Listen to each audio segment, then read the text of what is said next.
Boa noite, povo santo de Deus. Tudo bem? Como é que vocês estão?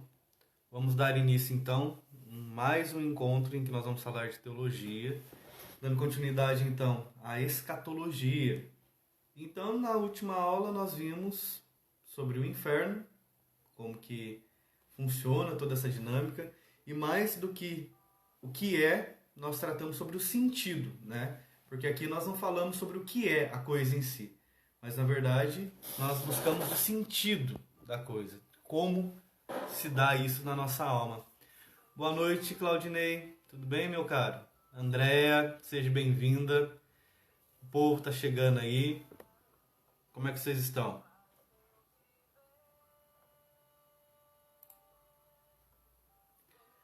Claudinei, meu coordenador aqui.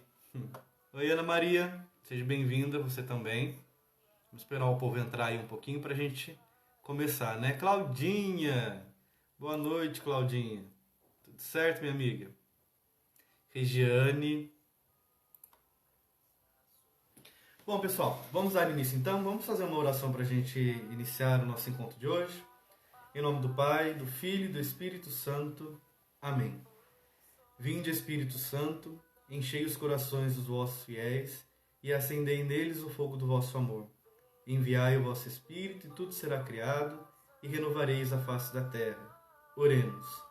Ó Deus, que instruísse os corações dos vossos fiéis com a luz do Espírito Santo, fazei que apreciemos retamente todas as coisas segundo o mesmo Espírito e gozemos sempre da sua consolação.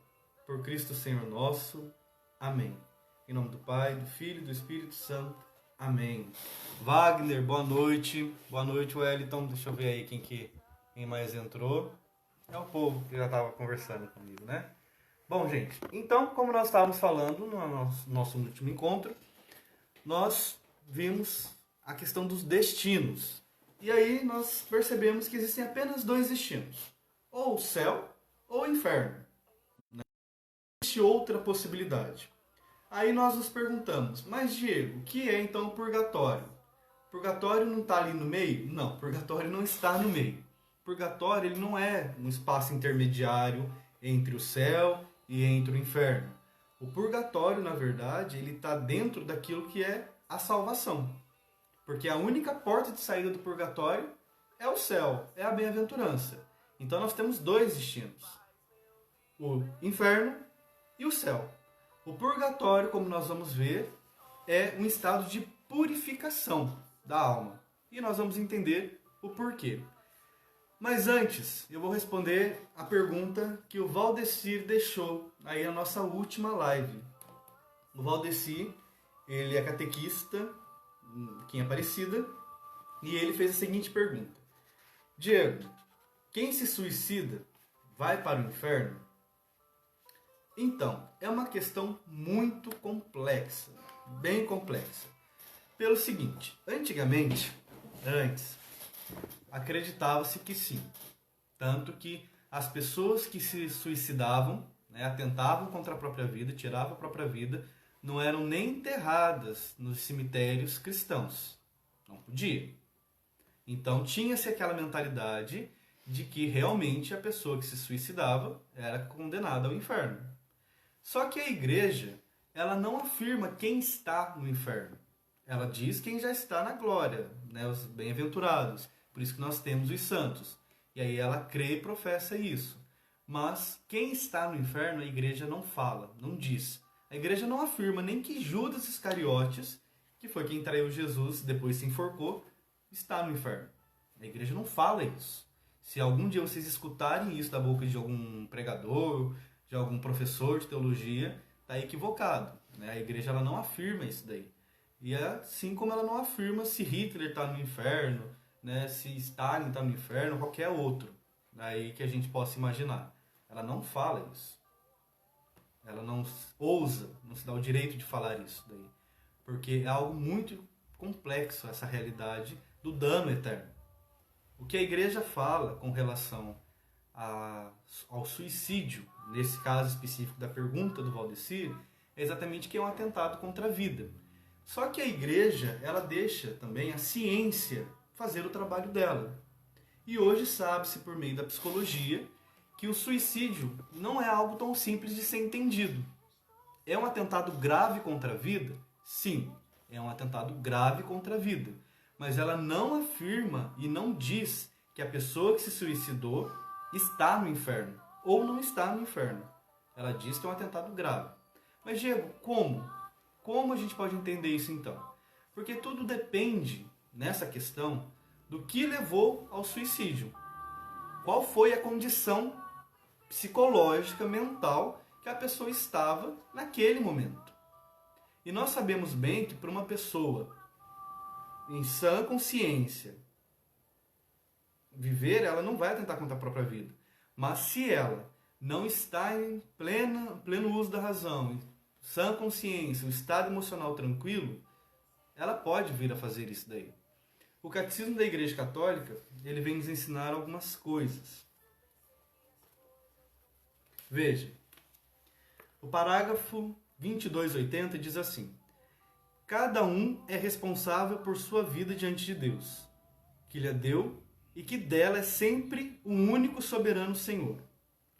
Devemos receber a vida com reconhecimento e preservá-la para a honra dele e salvação de nossas almas. Somos os administradores e não os proprietários da vida que Deus nos confiou. Não podemos dispor dela. Então, assim, o único que é o autor da vida é Deus. Então, Ele nos deu esse dom. Então, cabe a Ele o momento certo de nos chamar para a eternidade. E não cabe-nos a decisão de encerrá-la, nem a nossa e nem a do outro, porque nós não somos capazes de criar esta vida. Toda vida vinda a esse mundo é dom de Deus. Só está presente aqui, só existe por vontade de Deus. E é Deus quem a sustenta. Então nós não temos o direito de dizer se vai ser encerrada agora ou não, independente das circunstâncias. É por isso que a igreja é contra, não aprova o suicídio e também outros atentados contra a vida, né? E aí, continua no parágrafo 2281. O suicídio contradiz a inclinação natural do ser humano a conservar e a perpetuar, porque é natural que o homem queira conservar a sua existência. É natural que o homem queira continuar vivo. A pessoa que está em pleno uso da razão, está em sã consciência, naturalmente ela tenta proteger essa existência, esse dom que Deus deu. Isso é natural. Às vezes a gente descuida, mas a gente descuida no sentido de não cuidar do corpo, de não cuidar da saúde, mas não que a gente vai atentar contra a nossa própria vida, né? É gravemente contrário, justo, o amor de si mesmo. Ofende igualmente o amor ao próximo, porque rompe injustamente os vínculos de solidariedade com a sociedade familiar, nacional ou humana, as quais nos ligam muitas obrigações. O suicídio é contrário ao amor do Deus vivo. Então, esse suicídio aqui também, ele é uma falta de caridade também com aqueles que caminham conosco nesse mundo. Então, o suicida, ele tira a própria vida, mas também atenta contra a vida de outras pessoas no sentido de que rouba delas a alegria. Tira delas esse dom que é a nossa existência. Porque a nossa existência também é um dom para as pessoas que caminham conosco. Então, quando há o atentado contra a própria vida, o indivíduo, ele fere outras pessoas também, que o amam. Inclusive o coração do próprio Deus, que foi o autor desta vida, que foi quem lhe chamou à existência. Então ele contraria até a vontade de Deus, porque a vontade de Deus é que ele estivesse vivo e bem. Então tem esse aspecto. O parágrafo do 2282 diz assim: se for cometido com a intenção de servir de exemplo, principalmente para os jovens, o suicídio adquire ainda a gravidade de um escândalo. A cooperação voluntária ao suicídio é contrária à lei moral. Distúrbios psíquicos graves, a angústia ou o medo grave da provação, do sofrimento ou da tortura podem diminuir a responsabilidade do suicida. Então a gente tem que entender que a gravidade, a intenção com a qual a pessoa se suicidou. Então qual foi a intenção? O que a levou a isso? Porque a gente sabe que existem pessoas que se suicidam por nada. dependendo das ideias que tem. E é diferente daquela pessoa que está com medo de alguma coisa, que está agoniado, que está num estado depressivo. Então, não deixa de ser algo grave. Não deixa de ter uma consequência temporal e eterna. Mas, ao mesmo tempo, a gravidade ela pode ser aumentada ou diminuída devido e de acordo com a intenção que levou ao suicídio. E aí eu continuo o catecismo. Não se deve desesperar da salvação das pessoas que se mataram. Deus pode, por caminhos que só Ele conhece, dar-lhes ocasião de arrependimento salutar. A Igreja ora pelas pessoas que atentaram contra a própria vida. Então olha o que diz. Não se deve desesperar da salvação das pessoas que se mataram. Desesperar é perder a esperança. Então, com relação aos que se mataram, nós não podemos perder a esperança de que Deus pode salvá-los. Olhando exatamente a intenção, o que levou ela a cometer este suicídio, a gravidade. Deus pode agir naquele último suspiro. Lembra que a Maria perguntou para mim se até o último suspiro Deus pode salvar? Sim, pode salvar. Então aqui Deus tem meios que nós desconhecemos que Ele pode usar para salvar essa pessoa. E nós vemos as ações. Deus olha também as intenções. Deus olha as intenções para Ele poder falar das ações. E aí todo o contexto que a pessoa se encontrava, as circunstâncias, a história da pessoa. Então a igreja ela não afirma claramente e não fala quem está no inferno. Nem Judas, que dirá outras pessoas nesse aspecto. Então, a pergunta se uma pessoa que se suicida vai para o inferno, depende. Depende de todas essas circunstâncias que eu falei. E a igreja, ela escuta as ciências para poder dar essas opiniões. E ela escuta a psicologia nesse aspecto. E a psicologia diz exatamente isso. Que para uma pessoa atentar contra a própria vida é porque ela não está em sã consciência. Não está fazendo pleno uso de sua razão. Algo deixou ela completamente desestabilizada. Porque o natural é que a pessoa queira preservar a sua vida. Mas nós não podemos dizer que todos os suicidas vão para o inferno, mas a gente também não pode dizer que não vão. Porque, como eu falei, depende. Depende da situação. Lembrem-se, gente, Deus não olha a massa. Deus olha o indivíduo, a pessoa. Então, nós não podemos, não cabe a nós dizer se um suicida vai para o inferno ou não. Cabe ao coração de Deus. E como o catecismo diz, não podemos nos desesperar. Perder a esperança de que Deus pode salvar. E continua o catecismo. Deus pode, por caminhos que só Ele conhece, dar-lhes ocasião de um arrependimento salutar. A igreja ora pelas pessoas que atentam contra a própria vida. Então cabe-nos orar por eles e não questionar aonde estão, qual o estado de espírito dessas pessoas, mas sim rezarmos. E a gente tem que entender que o suicídio, ele ultrapassa essa dimensão religiosa. Está para além desse aspecto. Porque a pessoa, quando ela não está bem, é uma briga dentro dela para que ela consiga se estabilizar. E dependendo da situação que ela se encontra, do estado emocional dela, essa luta é muito difícil. Arrebenta com a pessoa. Eu já atendi pessoas que estavam com uma depressão tão intensa que queriam se matar. E atendi pessoas também que não estavam com depressão, estavam com um problema ou outro e já estavam falando nisso. Então a gente vê a diferença das duas realidades, das duas intenções, né? Existem transtornos psíquicos, existem medos que levam a pessoa a pensar nisso. Mas a existência, gente, ela é muito bela, muito bonita. Mas para alguns, às vezes, se torna algo cansativo diante de algumas situações. Olhem esse texto de uma pessoa que briga consigo mesma, com a fé que ela tem, essa esperança em Deus, porque o ato suicida é uma desesperança, a pessoa se desesperou, ou seja, perdeu a esperança. Perdeu a esperança no mundo, perdeu a esperança em si mesmo e até mesmo em Deus. E é por isso que é um ato grave. Não deixa de ser um ato grave. Não estou dizendo que não é. É um ato grave. Só que lembrando que a gravidade ela pode aumentar e diminuir de acordo com as circunstâncias, com a intenção e com as condições emocionais e psíquicas da pessoa. Mas olha aqui esse texto. É de um autor, né, meio que desconhecido, uma carta anônima, na verdade. Diz assim: fico pensando quando poderei atravessar esta ponte que finda a finitude, que me remessa ao eterno e me tira desta realidade efêmera que me pesa a alma.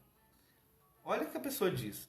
Fico pensando quando poderia atravessar esta ponte, a morte, que finda a finitude, coloca fim a essa realidade que passa, essa realidade passageira, que me remessa ao eterno e me tira desta realidade efêmera que me pesa a alma. Então a gente vê que as palavras aqui é de alguém que a existência está se tornando um peso, está se tornando pesada, devido a situações, circunstâncias, realidades, problemas que a pessoa enfrenta, porque nós nos deparamos com problemas, né? Nós nos deparamos com sofrimentos. A diferença, todo mundo se depara com sofrimento. A diferença é que para nós cristãos, nós ressignificamos esse sofrimento, damos sentido a esse sofrimento e transformamos ele em ponte para a nossa salvação, para a nossa purificação. Só que para alguns, a vida se torna tão pesada, as situações que está vivendo tão cansativa, que se ela não tiver um estado emocional equilibrado, uma espiritualidade, um apego a Deus, uma fé em Deus, uma fé nas pessoas, em si mesma, ela se desespera, ela perde a esperança. Então, isso vai pesando a alma. Como ficar do lado de cá, ou seja, nesta vida, se essa dor me esmaga? Então a dor de um suicida não é uma dor física, mas é uma dor que vem lá da alma. É uma dor que não consegue ser controlada por remédios e às vezes nem por palavras. Então é uma dor que a pessoa sente. Por isso que a gente não pode olhar para alguém que está com depressão, alguém que está com algum transtorno, algum problema, e dizer para ela que isso é bobeira. Não é bobeira, é a pessoa que está sentindo. Como eu falei para vocês aquele dia, em uma outra live, a dor dói em quem está sentindo ela. Então nós não temos o direito de diminuir a dor alheia. Se a pessoa está reclamando, se a pessoa está dizendo que está pesado, é porque está pesado. É lógico que a gente tem que incentivar a pessoa a superar, mas não desmerecer o que ela está dizendo. E tem muitas pessoas que passam muito tempo pedindo socorro, às vezes sem falar, mas mostrando, comentando, falando, né? É uma voz que grita sem falar nada, no silêncio. Então a gente tem que ficar atento a isso daí. Então, como ficar do lado de cá, se essa dor me esmaga? De fato, tem sido um pesar as passadas da existência. É um dom, mas que me custa. Custa sangue. Sangue de uma alma que olha para o relógio, esperando o momento de atravessar. A última badalada, o último suspiro. Então você vê que é uma pessoa que anseia pela morte, ela deseja morrer. E como nós vimos, algo bom. Porque nós devemos esperar a morte. A morte é algo inevitável, mas ela tem que acontecer naturalmente. Não nós buscarmos ela. E aí continua. De alívio, talvez. Então, essa pessoa que escreveu, ela estava vendo a morte como um momento de alívio, que alivia essa existência. O que a gente pode entender? Como muitos psicólogos dizem, ou algumas pessoas que passaram por essa experiência de depressão ao ponto de quererem se matar, desejarem se matar, eles falam que não querem atentar contra a vida, mas querem pôr fim ao sofrimento, ter a angústia, aquela dor, aquele peso que a alma carrega. Então, ao invés de buscar em Deus, ao invés de buscar no irmão, ou em si mesmas, a solução, a superação, elas olham para a morte como uma solução, como um remédio que vai aliviar essa dor. Então o suicida, na grande maioria das vezes, não está tentando contra a vida. Nos casos graves, ele está tentando contra o sofrimento, tentando acabar com o sofrimento. Então a gente vê que o estado emocional está muito abalado. E aí, continua. De alívio, talvez, de saber que passou, que acabou. Momento de vontade, ou seja, aquele momento de se matar. Como aqueles que, quando não satisfeitos, geram uma crise de abstinência, mais forte adquire uma necessidade química, vontade de ir, de atravessar, de não esperar mais, que só não faço, por saber que a hora ainda não é chegada, e que não é decidida por mim, e por reverência, temor ou medo, não desobedeço àquele que determinou o momento. Então você vê que aqui a pessoa está em conflito, porque ela tem a fé, ela sabe que não cabe a ela determinar esse momento, ela sabe que cabe a Deus, só que ao mesmo tempo tem o desejo da alma. Então há pessoas que geram essa briga dentro de si, elas não querem pôr fim à existência, mas a dor é demais. Então há uma briga e isso começa a desestabilizar a pessoa. Então a pessoa ela precisa ter a esperança em algo.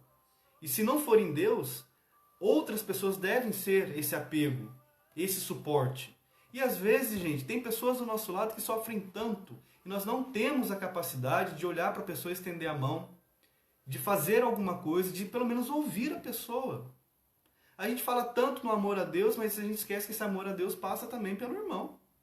A gente esquece que é papel do cristão ajudar o outro a caminhar. A caridade. Falta-nos caridade de olhar para o sofrimento do irmão e estender a mão. Falta-nos essa caridade. Muitas vezes nós beijamos a cruz na sexta-feira da paixão, mas não temos a capacidade de beijarmos o coração do irmão que muitas vezes sofre. E que às vezes não precisa de muito, precisa só de alguém para dizer, olha, estou aqui. E mais que dizer, estar ali. Às vezes não precisa nada, às vezes a pessoa precisa de alguém do lado só. E isso não precisamos ir longe. Às vezes as pessoas da nossa família precisam de um olhar que aconchegue, um olhar que acolha, um ouvido que escute, um abraço que conforte, uma palavra que anime. Às vezes falta-nos essa caridade com o irmão. Então Deus nos colocou no mundo para também sermos sinais da presença dele na vida dos irmãos. Tanto que quando alguém se suicida, a sociedade também fracassou, não é a pessoa. Falam que o suicídio é um ato de covardia. Pode ser. Mas também é um ato de covardia daqueles que não souberam olhar para o sofrimento deste. Mas também é considerado um ato de coragem, porque para a pessoa tentar contra a própria vida tem que ter muita coragem. Não é algo tão simples. Só que é uma coragem que leva a uma desgraça de Deus. Então, nós devemos ter esperança em Deus, acreditarmos em Deus, independente das circunstâncias, porque as realidades passam. E cabe também à pessoa que não está bem, assim como cada um de nós, quando nós estamos bem, procurarmos ajuda. Não estamos no mundo sozinhos. E esse Deus em quem confiamos coloca pessoas ao nosso lado, que são sinais da presença dele. Então nós temos que ter dois movimentos.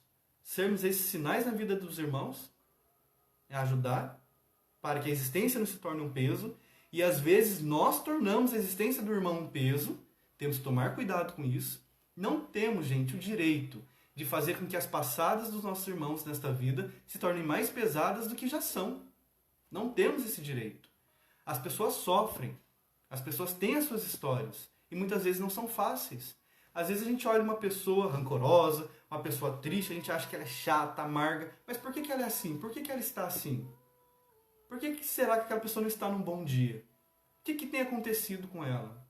Gente, às vezes eu atendo pessoas lá no meu serviço que dão medo de falar, porque são bravas, às vezes são arrogantes, às vezes a pessoa ela é muito fria, fechada em si, ou muito triste, mas a gente tem que ver que a armadura condiz com aquilo que a pessoa quer proteger, que é um coração muitas vezes ferido, um coração marcado, um coração chagado, uma alma em que está inscrita a dor e o sofrimento, e que as lágrimas do sofrimento não permitem ver a alegria da existência. Às vezes essas lágrimas que a alma derrama impedem de ver a alegria, impedem de ver as graças que Deus derrama. Então nós precisamos secar essas lágrimas dos nossos olhos e dos olhos de quem sofre. Então quando alguém se suicida, nós também fracassamos. Fracassamos no nosso papel de cristãos e também de seres humanos, de humanidade. Então, ao invés de nós perguntarmos se está no céu ou no inferno, que é uma dúvida que nós todos temos, devemos nos perguntar o que nós podemos fazer para evitar esse tipo de coisa na sociedade.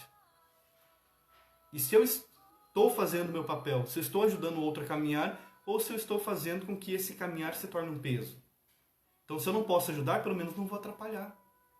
Então, as pessoas que chegam até nós, elas têm o direito de serem amadas, de serem acolhidas, independente de quem são, de como agem.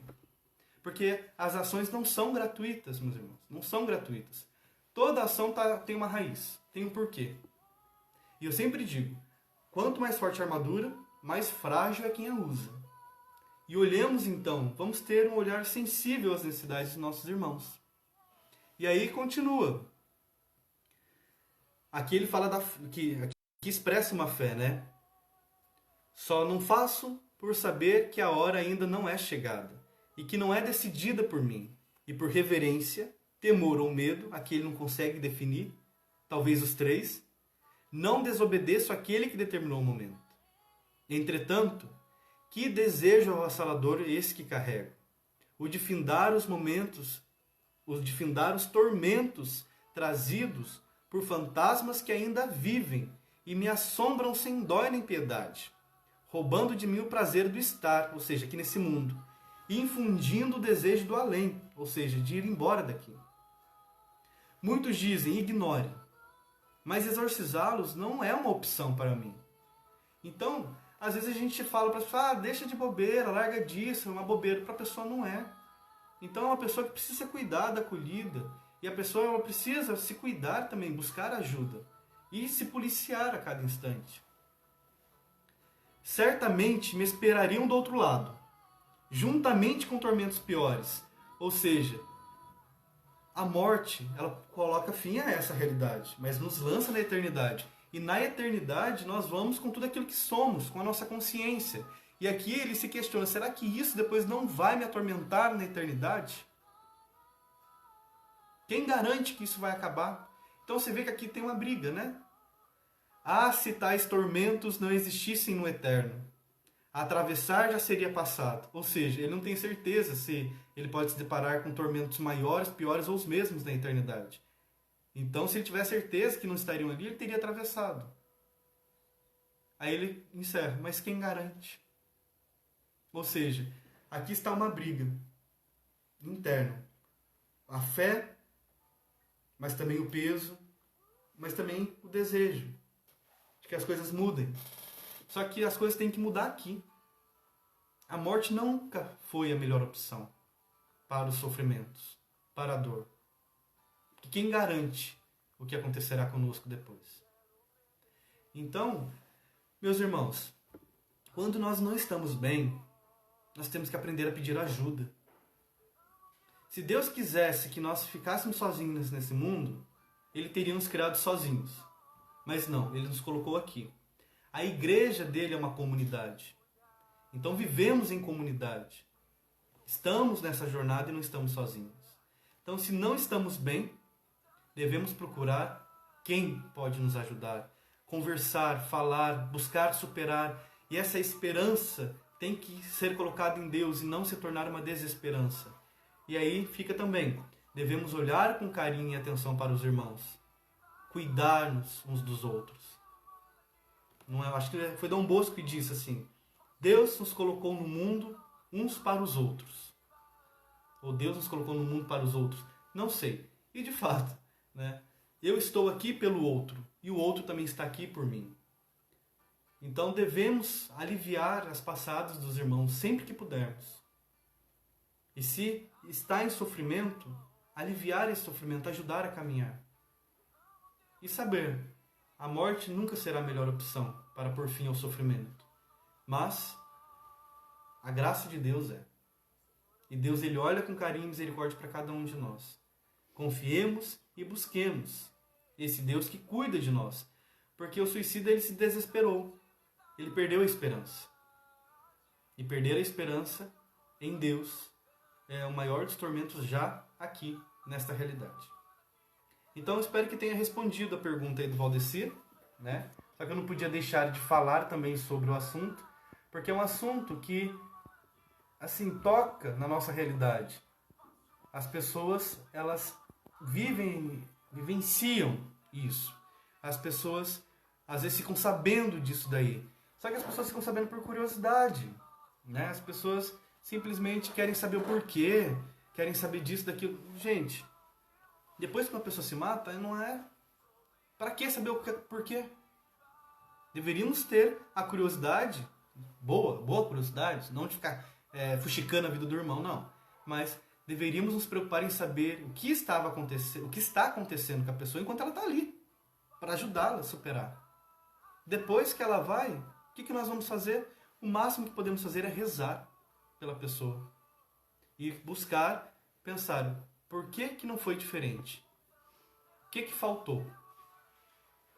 E é complicado, né, a gente pensar isso, porque os nossos atos no mundo, eles interferem na vida dos nossos irmãos, direto ou indiretamente. E o suicídio afeta aqueles que ficaram. Então devemos rezar por quem foi e por quem ficou. Porque essas ficam, às vezes, se cobrando, ficam, muitas vezes, se culpando pelo que aconteceu. Mas lembrando que também foi a escolha da pessoa. Então não é que teve culpa no sentido direto. Mas, às vezes, falta.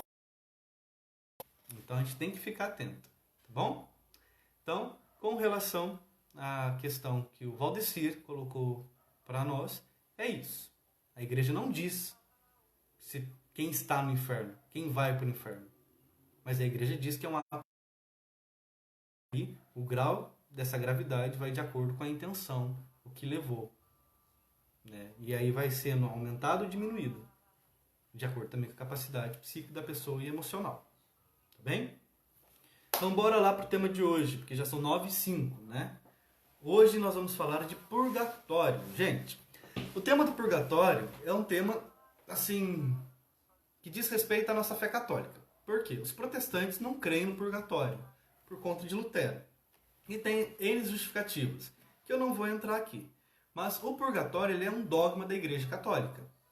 A Igreja Católica crê e professa que o purgatório existe. Purgatório é local de purificação, de purgar os pecados, de purificar a alma. A gente tem que entender o quê? Que o inferno são para aqueles que morreram na inimizade com Deus. E têm aversão a Deus, ódio a Deus. Causado e levado pelo pecado mortal. A bem-aventurança, o céu, são aqueles que morreram amigos de Deus, na amizade com Deus, em estado de graça. Aí a gente se pergunta, mas qual é a condição? Veja, Apocalipse 21, 27 diz assim. Deixa eu pegar aqui para vocês verem. Deixa eu pegar.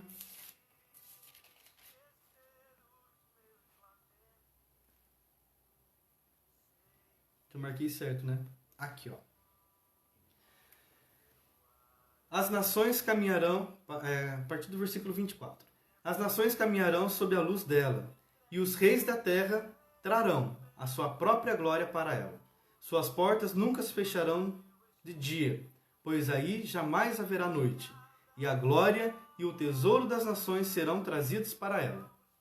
Nela jamais entrará qualquer impureza, nem os que praticam abominação e mentira. Só entrarão aqueles que têm o nome escrito no livro da vida do Cordeiro. Então, a gente vê aqui, com relação ao céu, à bem-aventurança, não entrarão aqueles que estão impuros, né? Ou seja, aqueles que têm algo a purificar. Impuros não entrarão. Vou ler de novo para vocês verem. Nela jamais entrará qualquer impureza.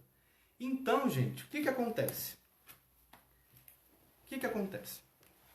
Se nós morremos na amizade de Deus, amigos de Deus, mas se nós temos algo em nós para purificar, nós não podemos entrar na glória, porque na glória não entrará nada que é impuro. Eu falei, mas Diego, como assim?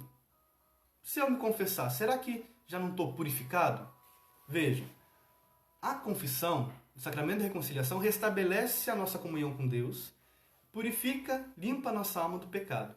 Entretanto, existem as penas. Nós temos as penas. Tudo bem? E essas penas, elas são as temporais e tem as penas eternas. e nós temos as consequências de nossos atos. E o nosso coração, mesmo depois da confissão, ele ainda está inclinado para o pecado, por conta da fragilidade que o pecado original causou em nossa alma.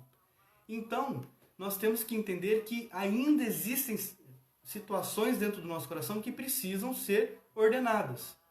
Tipo, uma pessoa que é alcoólatra e bebeu, se prejudicou, vai e se confessa, tudo bem, recebeu o perdão, mas ele tem que se policiar, ele tem que reordenar a sua vontade. E essa vontade deve ser reordenada aqui. Então as penitências nos vêm para socorrer nessas reordenações, vamos dizer assim, colocar na ordem certa aquilo que o pecado trouxe para o caos, aquilo que o pecado colocou como desordem. Então no céu, na bem-aventurança, não entrará nada impuro. Então nós temos que purificar a nossa alma e o nosso coração. Tá bom? Já vou explicar isso melhor. Mas a gente tem que entender o quê? Que eu estava falando. O purgatório, ele é dogma da igreja.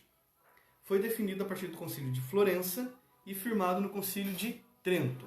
O Catecismo da Igreja Católica, no parágrafo 1031, fala sobre isso. Veja. A igreja domina purgatório, esta purificação final dos eleitos, que é completamente distinta do castigo dos condenados.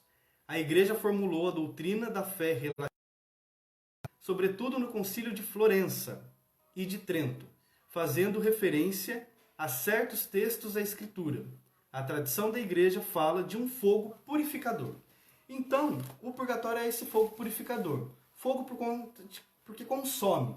E a gente vai entender esse sentido de consumir. Por isso que é empregado o símbolo do fogo. Tá? Mas foi o Concílio de Florença e de Trento que definiram e tornou-se, então, um dogma da Igreja Católica. Mas a gente se pergunta, mas Diego, você disse que só tinha 2 destinos, que é o inferno e o céu. Entenda, quando nós rezamos pelas almas do purgatório, nós não rezamos para que elas sejam salvas. Nós rezamos para que elas tenham alívio ali e também para que o tempo seja reduzido. O tempo de permanência, de purificação. Não para que sejam salvas. Porque só existe 2 destinos. A salvação e a danação, a condenação. A condenação eterna é o inferno. A salvação é o céu. Só existem 2 destinos. Então aqueles que estão no purgatório já estão salvos. Só estão sendo purificados porque na glória eterna não entra nenhuma impureza. Então já estão salvos. Então nós não rezamos para que eles sejam salvos. Nós rezamos para que eles alcancem alívio nessa purificação. E ao mesmo tempo tenham um tempo reduzido. Se nós pudéssemos definir como tempo. Então existe sim ali um período de purificação. Mas não é o tempo como nós temos aqui. Não é o tempo cronológico. Que a dimensão de tempo e espaço são categorias humanas. Deus na eternidade não é como nós temos aqui. Mas existe um processo de purificação. Então a igreja diz que tem este processo. Por que é necessário? O pecado, ele acontece em 2 realidades, 2 dimensões. Veja, primeiro o pecado mortal. O pecado mortal, o que é? É você dar as costas para Deus. É você ter aversão a Deus. Ódio a Deus. Aí a gente pergunta, não, Diego, mas espera aí. Eu cometi um pecado mortal, mas eu não odeio a Deus. Só que esse pecado mortal pode te levar para o inferno. E no inferno, ali, eles não querem ajuda, porque eles têm ódio ao amor de Deus. Eles têm ódio de Deus. Fala, nossa, Diego, mas é assim ódio de Deus? Sim, por conta da soberba e do orgulho.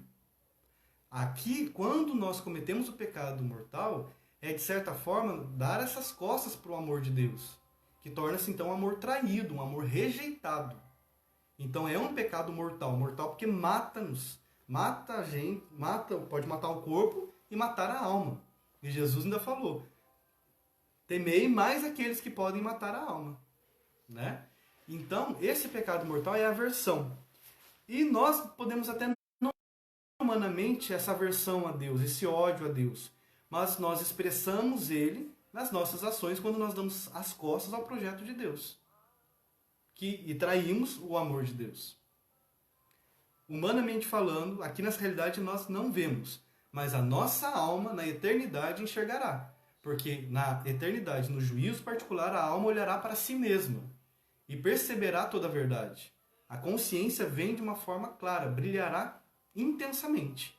Então nós vamos entender o que será esse ódio.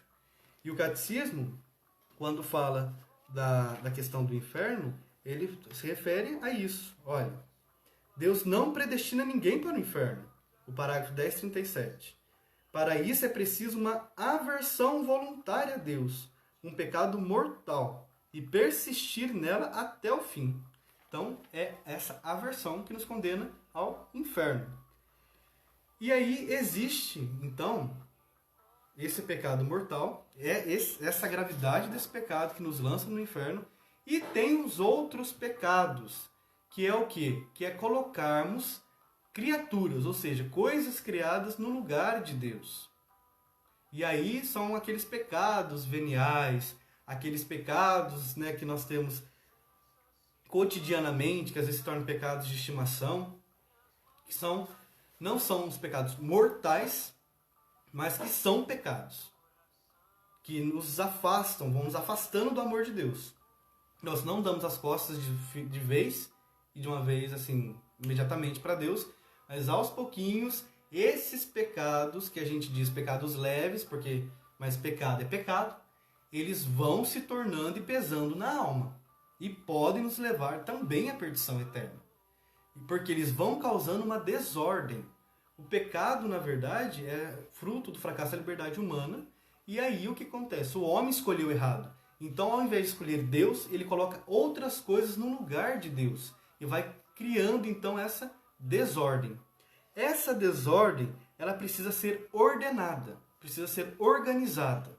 E aí por isso que a igreja, quando nós vamos nos confessar, tem a penitência.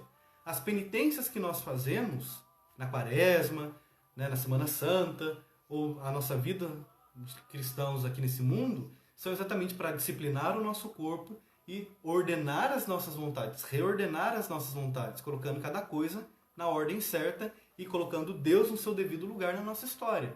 As penitências nos servem para isso. Então, nós precisamos ir ordenando, organizando as coisas. E precisa, então, de uma satisfação, uma reparação dos erros. E temos as consequências de nossas falhas temporais e eternas. Então, as temporais nós já vamos organizando aqui.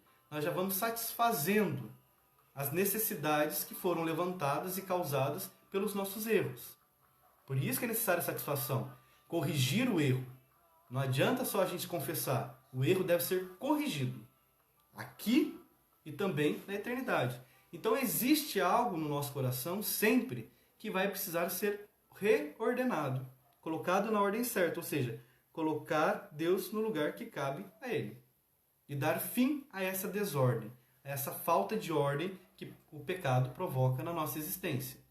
Só que, muitas vezes, a pessoa ela não consegue organizar já aqui em vida. Porque, por exemplo, uma pessoa vamos dizer, uma pessoa que roubou muitos, prejudicou a muitos, se confessa hoje. Se confessou, está em estado de graça, mas morre. Então tinha o que ser reparado, tinham coisas para serem reparadas. Então ainda tinha um coração inclinado, que precisava ser ordenado para Deus. Então o purgatório ele serve para isso. Deus o salva, mas ele ainda precisa passar por essa purificação. A satisfação dos erros, dos pecados, precisa ser feitas. Acontecerem para ter um coração totalmente purificado para entrar na glória. Aí a gente se pergunta, Diego, tá, tudo bem, eu entendi isso daí. Mas onde é que isso está no catecismo, da questão dos pecados? Simples. Se a gente pegar lá, deixa eu achar aqui, o parágrafo 1472, veja o que diz. Para compreender esta doutrina e esta prática da igreja, é preciso admitir que o pecado tem uma dupla consequência. O pecado grave priva-nos da comunhão com Deus e, consequentemente, nos torna incapazes da vida eterna. Esta privação se chama pena eterna do pecado. Por outro lado, todo pecado, mesmo venial, acarreta um apego prejudicial às criaturas, que exige purificação, quer aqui na terra, quer depois da morte, no estado chamado purgatório, ou seja, o estado de espírito. Então não é um lugar, é um estado de espírito. Entendam bem, o purgatório não é um lugar, não será. É um estado de espírito. Então, a purificação que o nosso coração precisa passar para estarmos plenamente em Deus, chama-se então o purgatório. Vamos purgar, né? Purgar os nossos pecados, purificar a nossa alma, para entrarmos definitivamente na glória. Mas como eu falei, quem está no purgatório já está salvo. Precisa apenas ser purificado. Tudo bem? E aí, nós temos aqui as passagens bíblicas. Os textos bíblicos, gente, não se referem diretamente ao purgatório, mas nos levam a entender e nos servem como base. Por exemplo, se nós pegarmos Evangelho segundo Mateus, capítulo 5, diz assim: todo aquele que ficar com raiva de seu irmão terá que responder no tribunal. Quem chamar seu irmão de imbecil será submetido ao Supremo Tribunal. Quem o chamar de idiota terá de responder no fogo do inferno. Aí continua. Se estiver levando sua oferenda ao altar, e aí lembrar que seu irmão tem alguma coisa contra você, deixe sua oferenda aí diante do altar, e vá primeiro reconciliar-se com seu irmão. Só depois vá fazer sua oferenda. Entre logo em acordo com seu adversário, enquanto você está a caminho com ele, ou seja, enquanto você está vivo, enquanto você caminha neste mundo. Busque resolver os problemas, busque se reconciliar, né? Busque satisfazer as consequências dos seus atos, reparar, tá? Enquanto caminha aqui. Senão, ele entregará você ao juiz. O juiz o entregará ao guarda, e você será jogado na cadeia. E lhe garanto, daí você não sairá enquanto não pagar até o último centavo. Então, você vai ser jogado na cadeia, vai ter que pagar. É uma pena, entre aspas, vamos dizer assim, né? É uma satisfação que precisa ser dada. Pagar o que deve. E Jesus fala, dali você não sai enquanto você não pagar até o último centavo. Então, enquanto nós não purificarmos até a última instância de nossa vida, que foi tomada pelo pecado, o último ponto, né, o último local da nossa alma, nós não vamos sair do purgatório. E aí, então, nós temos uma outra passagem bíblica. Deixa eu achar aqui. Aqui. Aquele servo, né, Lucas, capítulo 12, versículo 47. Aquele servo que conheceu a vontade de seu senhor, mas não se preparou nem agiu conforme sua vontade, será chicoteado muitas vezes. Mas aquele que a conheceu e tiver feito coisas que merecem castigo, será chicoteado poucas vezes. Então, é exatamente a intensidade do purgatório, né? O que se deve, a dívida. A quem muito foi dado, muito será pedido. A quem muito foi confiado, muito será exigido. Aí nós temos uma outra passagem. Deixa eu pegar aqui. Acho que é em Mateus mesmo.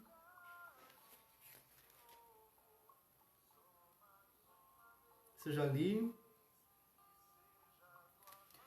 Tem uma outra.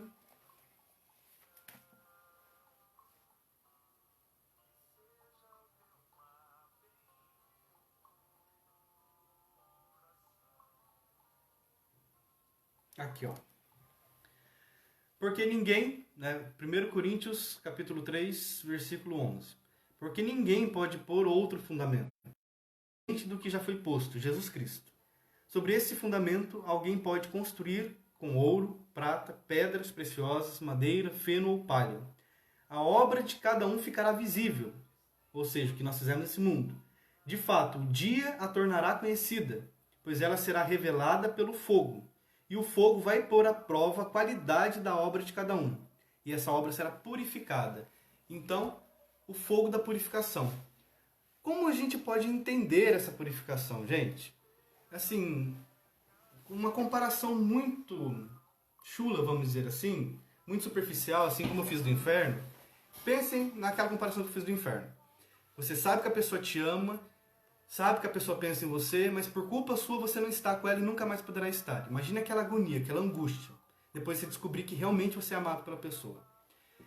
O purgatório, o céu é você amar a pessoa e estar com ela.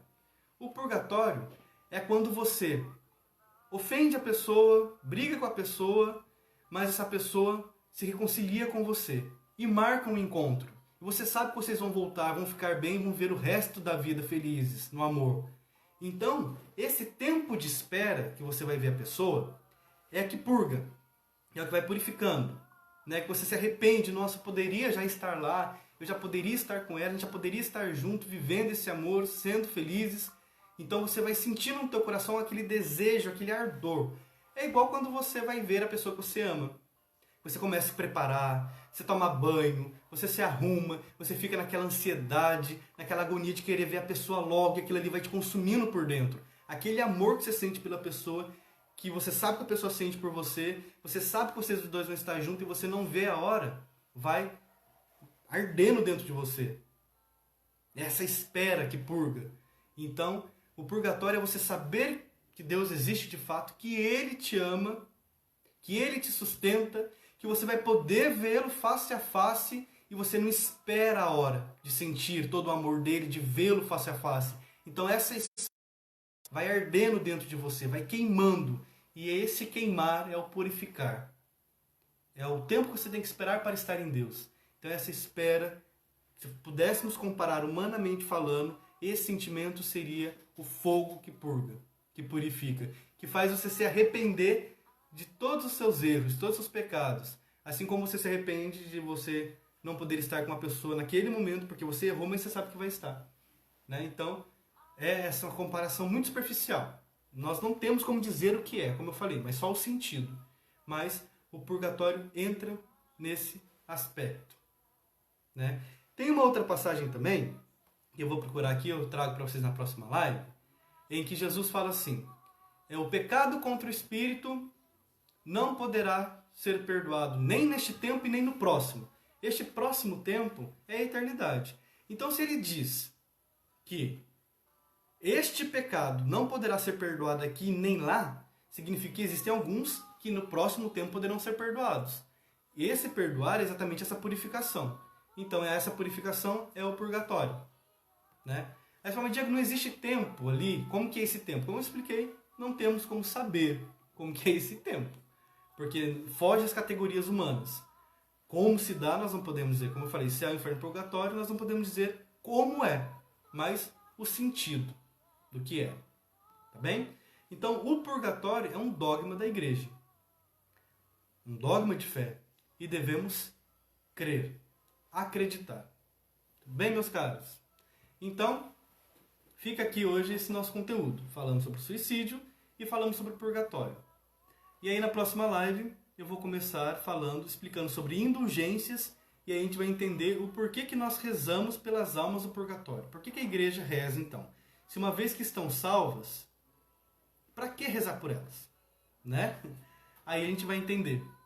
E lembrando que elas lá não podem fazer nada por si. Nós que estamos aqui devemos rezar pela igreja padecente, que são as almas do purgatório. Mas eu vou explicar isso na nossa próxima live. Aí eu vou deixar aí o recadinho para vocês, dizendo o dia que será e o horário. Tá bem? Então, meus amigos, espero que vocês tenham entendido a questão do suicídio e também entendido a questão do purgatório. Vou retomar a questão do purgatório para dar continuidade. É que já são 9h30. Então, na próxima live a gente continua. Tá bom? Que Deus nos abençoe e nos guarde, nos livre de todo mal e nos conduza à vida eterna. Muito obrigado. E qualquer dúvida, vocês podem deixar aí para mim, que eu vou responder para vocês. 2 de vocês me mandaram mensagem que eu vi lá no Messenger. Eu vou respondê-las ainda hoje, tá bom? É que eu tive uns contratempos e são mensagens que precisam de certa atenção.